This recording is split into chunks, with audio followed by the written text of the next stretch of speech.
C'est bon, c'est parti. Ok. Allô. Bah, je vais commencer.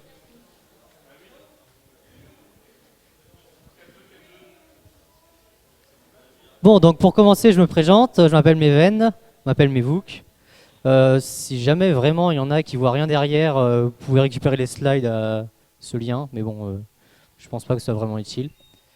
Moi, je vais vous parler des claviers AZERTY QWERTY et pourquoi c'est de la grosse merde. Alors, je pense que la plupart d'entre vous sont des PITA et des PITEC, et beaucoup ont passé du temps à Villejuif ou en salle machine ici.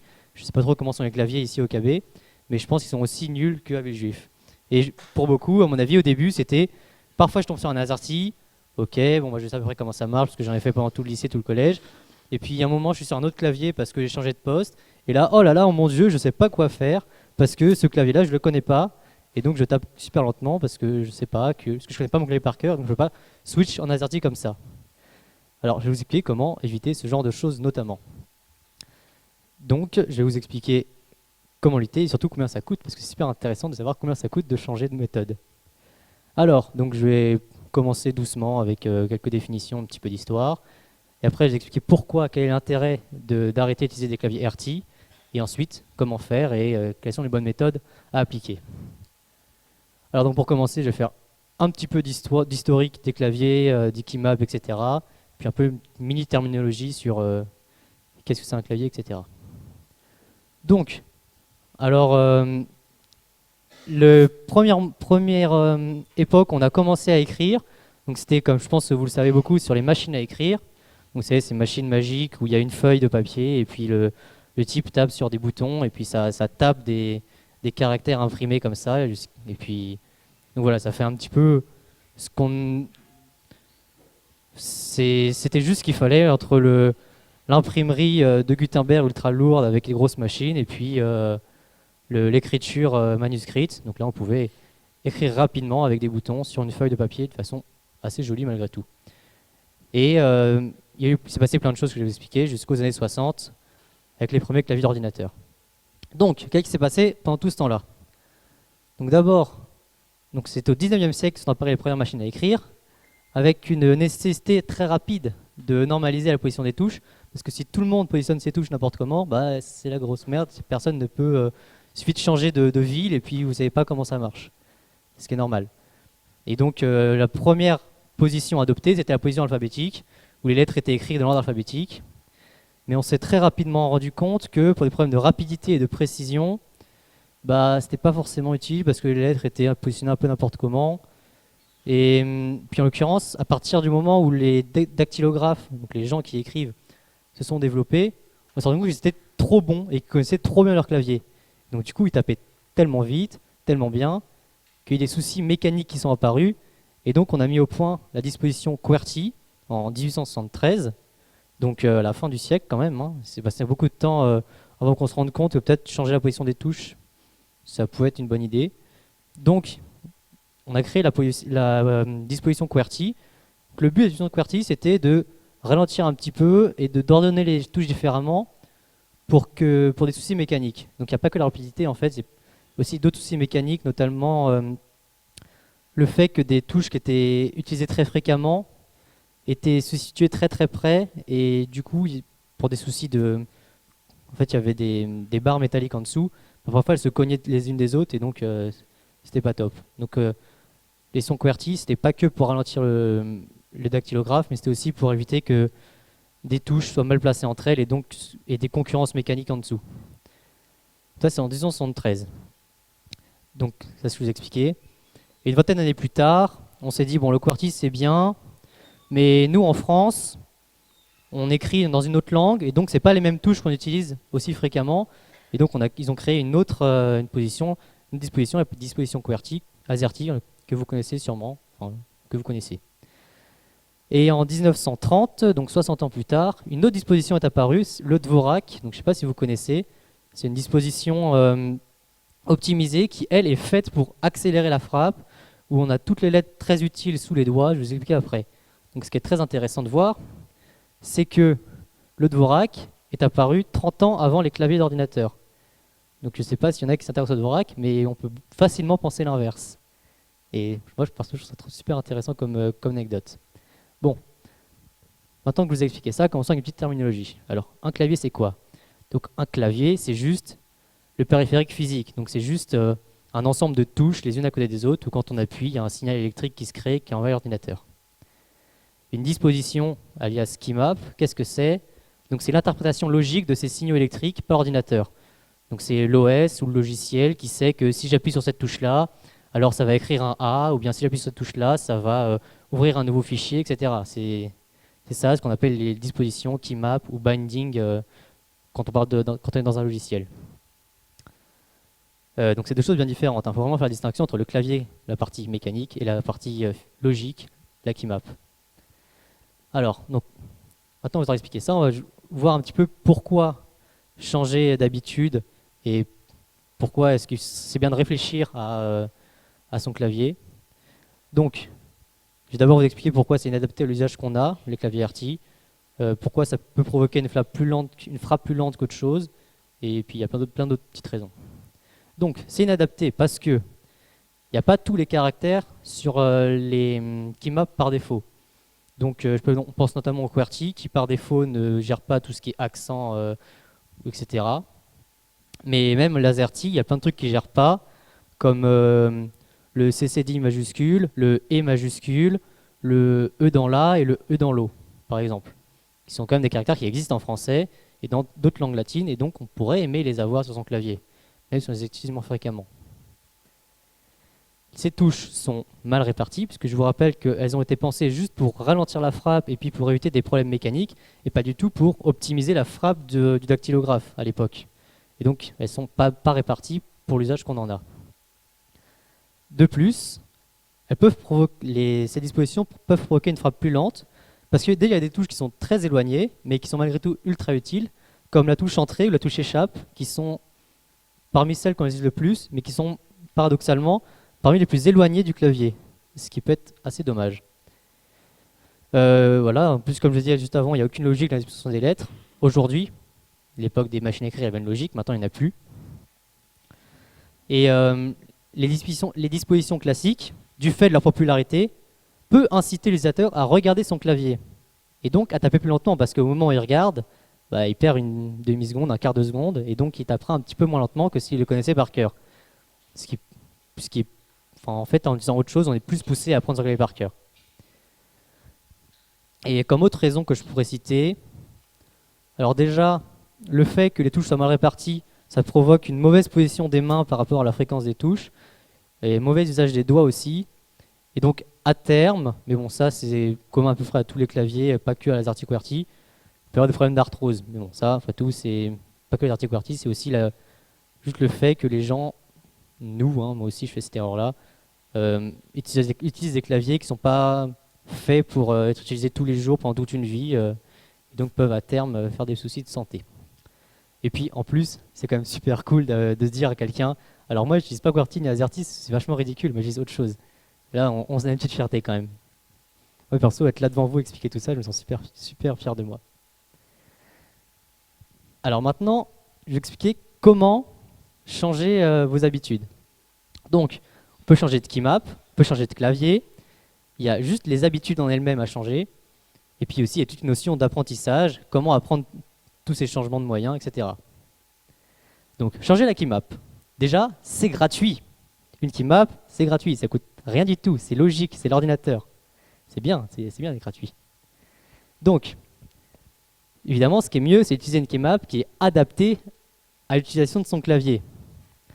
Parce que si jamais je suis un type qui fait que rédiger des articles parce que je travaille dans un journal, évidemment, avoir une keymap adaptée pour coder, j'en ai aucun intérêt d'avoir des accolades ou des crochets qui soient à portée de main. Enfin, ça absolument aucun intérêt pour moi. Je veux juste des lettres et des accents et des trucs faciles à utiliser et qui sont fréquents pour moi. À côté de ça, évidemment, si je suis programmeur, j'ai envie d'avoir des caractères spéciaux comme les deux points, les accolades, les crochets, etc., qui soient à proximité, faciles, et que j'ai pas besoin de faire un Alt, GR, ma touche Shift, quelque chose pour avoir un caractère que j'utilise toutes les 3 lignes. Donc, l'exemple du Dvorak. Ça, c'est le Dvorak dont je vous ai parlé tout à l'heure. La distribution par défaut, c'est ça. Donc, comme je vous ai dit, les touches les plus utilisées, donc en anglais, hein, sont à portée de main. Déjà, on peut remarquer la différence de l'AZERTY ou du QWERTY, que c'est vraiment à peu près dans un rectangle, à part ici. Vous voyez, les touches à droite, elles sont vraiment alignées. Sur un AZERTY ou un QWERTY, tout ici, là, c'est que des caractères spéciaux. Alors que c'est quand même juste en dessous de la main droite. Sachant que la majorité des gens sont droitiers, ne pas avoir de lettres là où on pourrait parmi le plus, là où, pardon, dans les endroits où c'est parmi les plus faciles à taper, c'est un peu paradoxal. Donc, le Dvorak, voilà. On s'est dit déjà on va mettre toutes les voyelles au même endroit. Bon, sauf le Y parce qu'il est un peu particulier, donc c'est pas vraiment important. Et toutes les voyelles sont en dessous de la main. Bon, bah après ça, c'est juste l'ordre qui change, c'est pas vraiment important. Si on peut remarquer que les caractères de parenthésage, crochet, accolade, sont l'une à côté de l'autre, ce qui est une qualité. Hein. Parce que, notamment sur AZERTY, où les parenthèses sont à deux endroits différents de la barre de nombre, c'est pas forcément cool. On aime bien pouvoir faire clac-clac et écrire ces deux parenthèses. Donc voilà, donc ça c'était la première keymap qui vraiment était fait pour écrire vite et adapté à l'utilisation fréquente de certaines touches par rapport à d'autres. Parce que bon, après tout, le Z on l'utilise pas fréquemment, hein, donc je rappelle que sur AZERTY le Z il est là. Hein. C'est pas super malin pour une lettre qu'on n'utilise absolument jamais. Donc, en plus de ça, une keymap, il faut que ce soit adapté à sa langue d'écriture. Donc, avoir utilisé Dvorak, c'est bien, parce que déjà vous écrivez mieux que si vous utilisez du QWERTY ou de l'AZERTY. Par contre, si vous écrivez beaucoup en français, parce que par exemple, je suis journaliste, j'écris en français, bah peut-être encore plus malin qu'utiliser du Dvorak US, parce que ça, c'était Dvorak US, hein, c'est des Américains qui ont créé ça et pour l'anglais, comme je vous rappelle. Et donc, il y a d'autres keymaps qui sont apparus. Donc, d'abord, le Dvorak FR. Donc, moi, c'est ça que j'utilise. Voilà. Oui.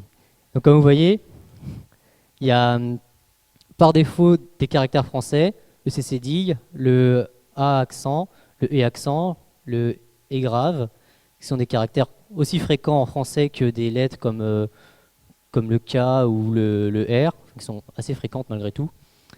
Et donc, c'est bien de les avoir par défaut et de ne pas avoir à utiliser des manips spéciales, parce que si j'avais un clavier en Dvorak, et bah, écrire un CC-DIG ou un E accent, obligé d'appuyer sur deux touches, ce qui n'est pas forcément super cool.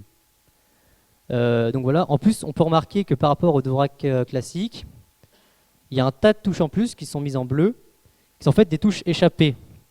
Vous savez en AZERTY, si je veux écrire un accent, enfin un accent grave, j'appuie sur donc je crois que c'est la touche ouais, c'est ça, c'est 7, non 4. J'appuie sur la touche 4, puis après j'appuie sur... non, pas 4.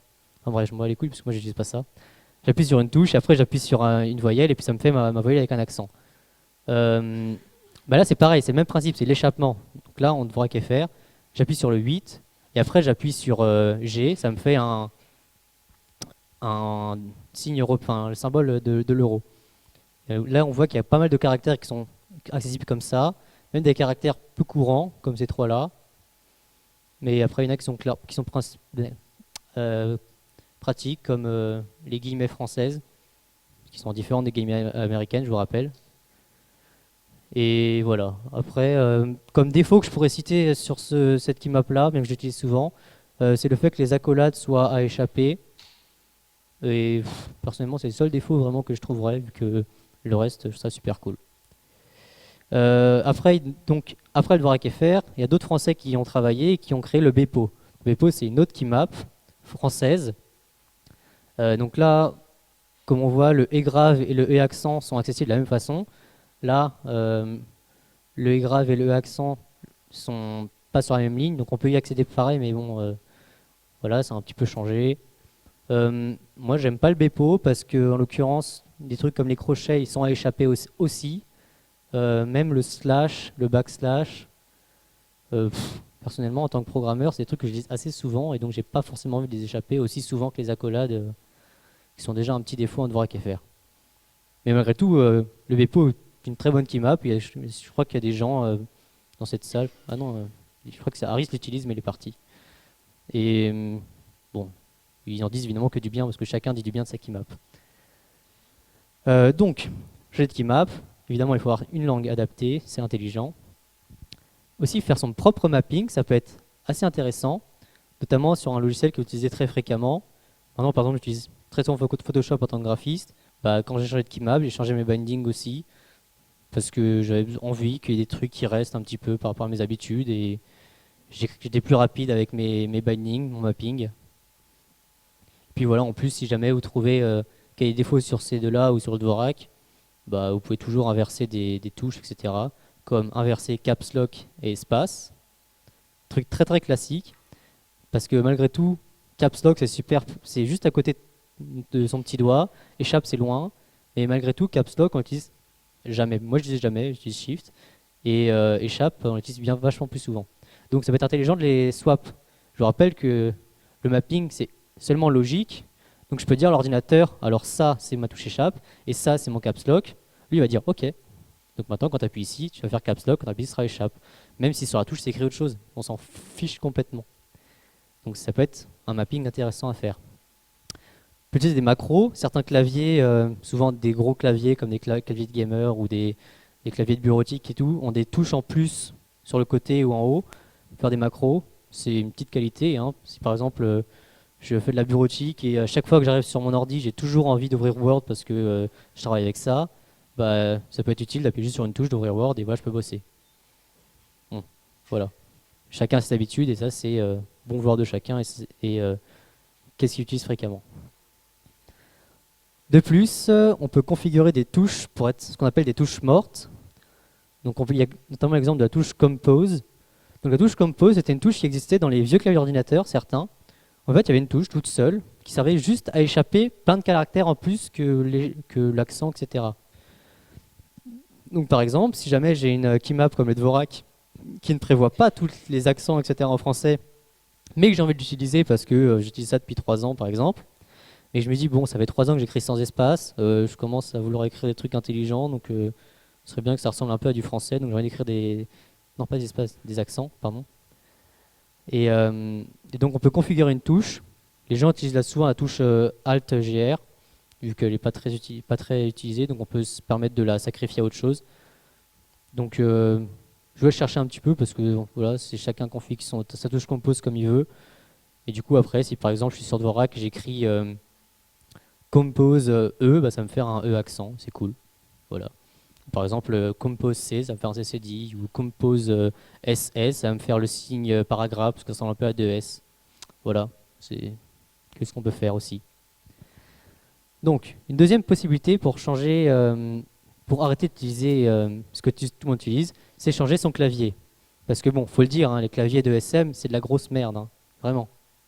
Faut le dire et faut le rappeler parce que c'est vraiment de la grosse merde. Donc déjà, faut utiliser des claviers mécaniques. Bon, ça, la plupart des ordis fixes utilisent des claviers mécaniques, mais si jamais vous n'en utilisez pas, bah achetez-en, hein, parce que c'est mieux. En plus, ça fait du bruit, c'est cool pour embêter ses camarades en SM, franchement, c'est marrant. Utiliser des claviers matriciels, donc c'est assez rare, mais ça existe, et c'est vachement mieux parce que je vous rappelle que à la base, c'est des machines à écrire. Donc c'est pour ça que toutes les touches sont décalées. Si vous regardez votre clavier, là, celui que vous avez sous les yeux, vous verrez qu'il n'y a pas d'alignement par rapport au... Il n'y a pas de colonne pour les lettres. Elles sont toutes un petit peu décalées. Parce qu'à l'époque, en dessous, il y avait des barres métalliques. Donc forcément, on ne voulait pas qu'elles se chevauchent. Et en fait, on aura peut-être envie aujourd'hui, maintenant qu'il n'y a plus de barres métalliques, que nos touches soient alignées. Notamment pour la position des mains, comme ça. Si jamais j'ai mes 4 doigts comme ça, je vais accéder au-dessus, bah, juste à faire ça et pas à me décaler un peu sur le côté. Voilà, donc c'est l'objectif du clavier matriciel. Enfin, un autre type de clavier ergonomique, c'est le clavier dit ergonomique, parce que l'objectif du clavier, c'est pas d'être matriciel, pas d'être mécanique, c'est vraiment d'être ergonomique. Ils sont faits pour avoir une frappe plus agréable. Souvent, c'est un but aussi d'avoir des mains positionnées différemment, et du coup de ne pas se casser le poignet. Parce que quand on tape avec un clavier, les touches principales sont au milieu, du coup, on a le poignet comme ça en fait. Et ça, c'est super mauvais. Vous imaginez, vous avez la main comme ça, toute votre vie, tous les jours, vous codez comme ça, avec le poignet cassé. Enfin, non. Si vous pouvez taper comme ça, c'est quand même mieux. Vous n'avez pas le poignet cassé, vous pouvez battre un peu des bras. Et même si c'est très bizarre de se dire on peut taper comme ça, mais ça existe, je vais vous montrer juste après. Voilà, donc les exemples. Donc ça, c'est les claviers qu'il y a notamment dans certains laptops. Et, euh, et donc c'est pas mécanique, hein, ça s'appelle un interrupteur à membrane. Et donc ça fait une frappe qu'on sent pas quand on tape, c'est un truc tout doux, assez sensible, euh, assez chiant, franchement. Et donc le principe c'est juste, il y a, voilà, il y a un truc conducteur là et un truc conducteur là, et puis quand on appuie, bah, on fait passer le courant, et donc ça fait bip dans la machine et ça fait une lettre. Clavier mécanique, c'est un petit peu plus complexe que ça, un petit peu plus intelligent. Donc il y a un gros bouton là. Vous voyez un petit peu derrière, enfin le blanc, le rouge, le bleu, genre ça va, vous voyez. Et donc ça, quand on appuie dessus, on descend, et là il y a la petite branche qui est là. Elle va venir pousser l'arc qui est là, et donc le décaler. Vous voyez, là c'est plus serré enfin, on voit un petit peu qu'ils sont pas serrés de la même façon selon à quel point c'est enfoncé. Donc c'est vraiment une barre métallique qui va taper sur une autre et passer le courant. C'est pour ça que ça fait clic, clic quand on appuie. Et le clic, clic qu'on peut entendre, c'est aussi le ressort qui est en dessous. Parce que c'est bien d'avoir une touche qui remonte rapidement, parce que du coup, quand on appuie, on s'en rend compte et on tape plus vite. Donc ça, c'est le clavier mécanique, et c'est pour ça que c'est bien. On se rend compte quand on tape, on le sent, c'est plus dynamique. En plus, il y a un petit bruit qui, du coup, inconsciemment, nous accélère un peu le truc, parce que notre cerveau réagit plus vite à un petit son qu'à la lettre qui s'affiche à l'écran, parce que parfois, en plus, c'est l'ordinateur qui prend du temps à afficher, etc. Donc voilà, c'est le clavier mécanique, c'est super cool. Ça, c'est un exemple de clavier matriciel. Donc ce clavier, en plus d'être matriciel, vous remarquez qu'au milieu, il y a la touche Enter, la touche Backspace, la touche Delete, qui sont assez utiles. Et donc ça, c'est assez intelligent de les mettre au milieu, vu que du coup, bah, on a juste à faire ça pour appuyer sur Entrée. On n'a pas à faire ça. Voilà. Et donc voilà, c'est l'exemple du Type Matrix. Donc, le Type Matrix, c'est ce clavier avec les touches positionnées matriciellement. Donc ça peut paraître assez bizarre au premier abord, mais il paraît que c'est mieux pour les mains, et pour les doigts, et pour la frappe. Donc voilà. Donc maintenant, des exemples de clavier ergonomique. Donc le plus simple, c'est le clavier scindé. Donc c'est un clavier scindé, qui est coupé en deux parties, où en fait chaque partie est réservée, vous avez bien compris, à une seule main. Et donc du coup, chacun peut l'orienter comme il veut. Si jamais il veut le poser sur un truc pentu, bah, il aura deux pentes. Si jamais il veut avoir des mains non parallèles, ou bien voilà, c'est comme il veut. En plus, souvent le câble est un peu plus long, même en Bluetooth. Donc, je sais que Harris a un clavier qui parfois il tape comme ça. Voilà, et il dit que c'est super cool, donc je le crois. C'est plus confortable, on peut s'écraser dans son canapé, taper tranquillement. Donc ça, c'est un exemple d'autre clavier ergonomique. Donc ça, c'est le Maltron. Le Maltron commence à être assez vieillissant, on peut voir la texture, etc. Mais donc ça, c'est vraiment l'exemple pur du clavier ergonomique, quoi. On a les pouces qui sont là et là, on a les doigts qui sont là, et on tape comme ça. Et du coup, on n'a pas les mains, les poignets complètement cassés. On n'a pas les mains posées. Justement, on a les mains posées tranquillement sur un support là, et pas à moitié volante au-dessus de son clavier. Super cool. Il existe un tas d'autres. Donc celui-ci a une version plus moderne d'une autre marque, Kinesis. Donc voilà, donc ça c'est le même type. Celui-là est mécanique en plus. J'ai aucune idée de son prix, hein. Ça c'est pas gratuit, par contre changer le clavier, vous avez bien compris. Mais ça peut être cool. Faudrait que j'essaye un jour d'acheter un clavier comme ça pour voir. Ensuite, donc on a vu qu'on pouvait changer de keymap, changer de clavier, mais en plus de ça, on peut changer ses habitudes. Et ça, c'est gratuit aussi. Donc, changer ses habitudes. Déjà, regardez vos claviers, sur la touche F et la touche J, il y a deux petits repères. Et ces trucs-là, c'est super génial. Parce qu'en fait, vous mettez vos mains et vos index, ils le sentent. Vous n'avez pas besoin de regarder pour positionner vos mains. Vous avez juste à poser vos mains sur votre clavier, chercher un peu, et vos mains vont toutes seules trouver le petit repère sur le F et le J. Et donc, vous allez vraiment vos mains posées sur vos 8 lettres. Voilà. Et c'est bien parce que du coup, ça vous oblige à taper avec tous vos doigts. Vu que si vous avez vos 4 doigts posés, vous vous forcez toujours à... Si je veux aller près de mon petit doigt, bah, c'est mon petit doigt que je lève et pas mon index de l'autre main ou mon coude. Enfin non, c'est complètement con. Donc voilà, si j'utilise toujours le doigt le plus proche pour atteindre une touche, c'est logique, et j'utilise tous mes doigts. Et utiliser les repères, ça aide. On évite le pavé numérique. Le pavé numérique, c'est un truc qui est fait pour taper des nombres. Donc c'est bien si jamais vous écrivez votre numéro de carte bancaire sur Internet. Ça c'est bien parce que vous écrivez plein de chiffres, du coup vous avez envie d'avoir un pavé numérique ou faire comme ça. Par contre, si vous êtes en train de coder et qu'à un moment vous avez envie d'écrire 42 parce que c'est la valeur de votre in à ce moment-là, vous n'utilisez pas le pavé numérique, il est trop loin, vous vous rendez compte? Vous avez la main comme ça, vous codez, et puis là d'un coup, oh, 42. Ouais, tout le temps que vous avez perdu pour faire ça, alors que juste au-dessus, il y a des touches pour ça, des chiffres, ils sont une barre de chiffres comme ça. En plus, en QWERTY et dans les trucs US, souvent elles sont accessibles directement en un clic, pas besoin de shift. Mais voilà, parfois, enfin, sur les claviers français en l'occurrence, il faut utiliser la touche shift pour accéder aux chiffres. Donc ça peut être un défaut, sauf si on utilise les deux shifts. Il y a deux shifts, un à gauche, un à droite. Ça tombe bien parce que sur votre main, vous avez un petit droit à gauche, un petit doigt à gauche et un petit doigt à droite. Du coup, si jamais vous voulez utiliser par exemple un chiffre entre 8 et 9, vous avez shift à gauche. Si vous voulez utiliser un chiffre entre 1 et 5, c'est le shift à droite. Comme ça, vous allez utiliser vos deux mains et c'est optimisé. Pareil pour la touche Alt, et la touche Contrôle. Enfin, il y en a deux, il faut s'en servir. Ça évite, par exemple, si jamais je veux faire CTRL Alt Supr parce que je suis sur Windows et parce que j'ai mon programme qui plante, bah, je vais faire CTRL Alt avec une main, Supr avec l'autre, je vais pas faire CTRL Alt Supr. Enfin, c'est non, complètement con. Il y en a les deux côtés, il faut les utiliser. Et si vraiment vous ne l'utilisez pas, ça tombe bien, comme ça vous avez une place de libre pour une touche Compose par exemple. Vous vous souvenez? Voilà. Ensuite, en plus de ça, c'est bien d'utiliser des logiciels et des programmes qui ont des bindings intelligents et pratiques. Par exemple, Vim, pardon. On va me taper. Non, on va pas me taper. Vim, c'est bien. Et il y en a plein d'autres logiciels comme ça qui ont des bindings intelligents et pratiques.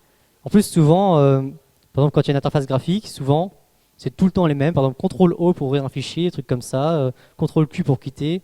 Donc il y a une logique derrière. Souvent les mêmes, donc du coup, on les connaît par cœur. Et ça peut être bien utilisé.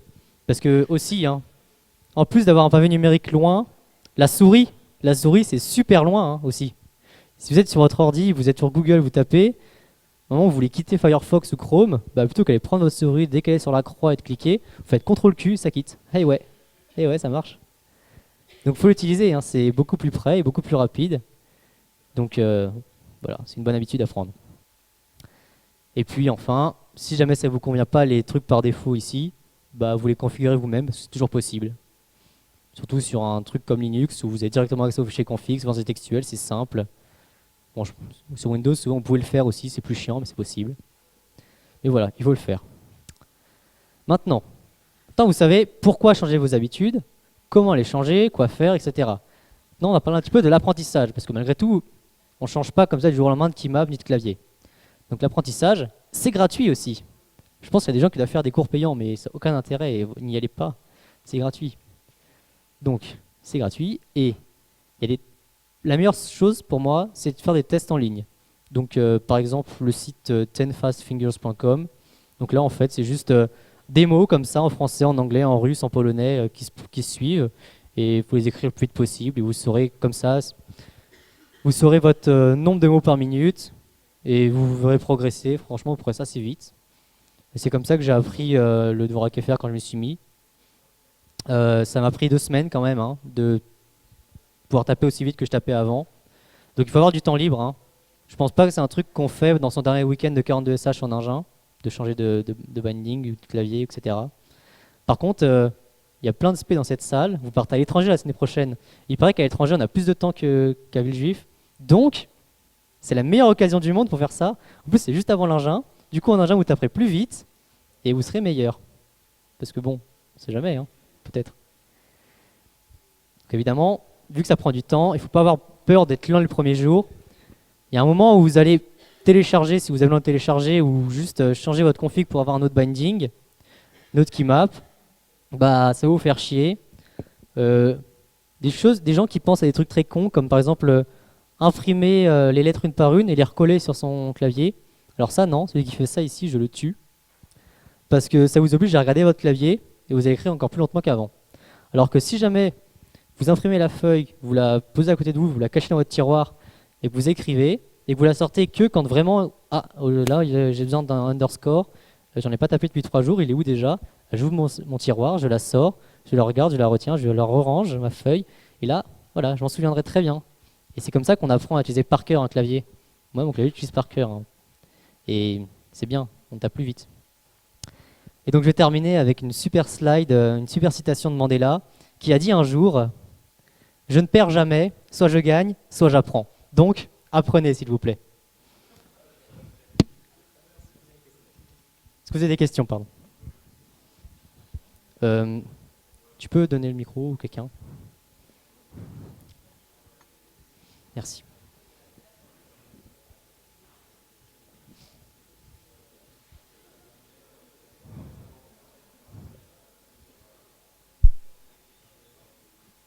Allez, tu peux le faire. Allô? Ouais. Oui, ça marche. Bon, alors d'abord, bonjour, merci pour cette présentation. Un plaisir. Mais sur le clavier de Dvorak donc, qui a été montré, il n'y a pas de touche échappe? Sur le Dvorak, ça? Non, mais juste qu'il n'est pas représenté, hein. Hmm. Touche échappe, elle est au niveau des touches F1, F2, F3, F4, donc c'est au-dessus. D'accord. Et alors sinon, autre question, donc toi, tu dis que tu utilises le Dvorak, tu utilises aussi parfois AZERTY ou QWERTY ou pas du tout? J'utilise Dvorak FR, moi, celui-là. Ouais, d'accord. Mais donc, est-ce que ça t'arrive des fois de passer sur un autre clavier? Ou est-ce que tu fais le Dvorak pour tout? Bah, en fait, AZERTY, comme beaucoup, j'ai utilisé pendant la primaire, le collège, le lycée. Donc voilà, je connais quand même un petit peu les touches. Donc si vraiment un jour je change de clavier et que j'arrive sur un Windows d'un pote qui n'a pas de Dvorak FR installé, parce que c'est pas installé par défaut sur Windows, bah, je vais être en AZERTY, hein. Je vais taper un petit peu plus lentement parce que je le connais pas aussi bien. Mais bon, voilà, hein, franchement, globalement, si jamais tu tapes tous les jours avec un clavier que tu connais par cœur, tu peux te permettre de temps en temps d'utiliser un clavier où tu regardes les touches, hein. Si c'est occasionnel et que tu codes avec un truc que tu connais, c'est bien déjà. D'accord. Alors sinon, pourquoi choisir un Dvorak FR plutôt qu'un Bepo? Enfin, l'inverse, à l'inverse, lequel Alors, choisir Là, ça, après, c'est mon avis perso là-dessus. Sur le Bepo, on peut voir que les chevrons, les crochets et les accolades sont à échapper. Je trouve que ça fait beaucoup. Alors que là, il n'y a que les accolades à échapper. Les chevrons et les crochets, et en plus des parenthèses, sont juste accessibles avec la touche Shift pour comme une majuscule. Donc voilà, c'est un des détails. Et puis là, il y a un peu plus de caractères. Tu vois, par exemple, là, on peut pas utiliser la touche, enfin le caractère paragraphe qui est là. Là, on peut. Enfin, c'est pas utile, mais bon, voilà, c'est bien. D'accord, merci. De rien. D'autres questions?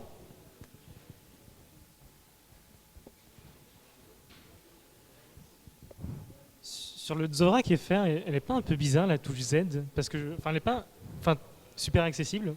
Enfin, moi je trouve, enfin, vu comme ça, on dirait qu'elle est super accessible. Trop accessible? Non, en fait, tes doigts, ils sont sur le F et le J, les petits repères. Ils sont sur le E et le S. Donc tes 4 doigts, ils sont là. Donc, en vrai, le Z, il est pas si accessible que ça. Il te demande bah, par rapport à quoi en fait? Parce que tu peux pas le mettre vraiment plus loin en fait.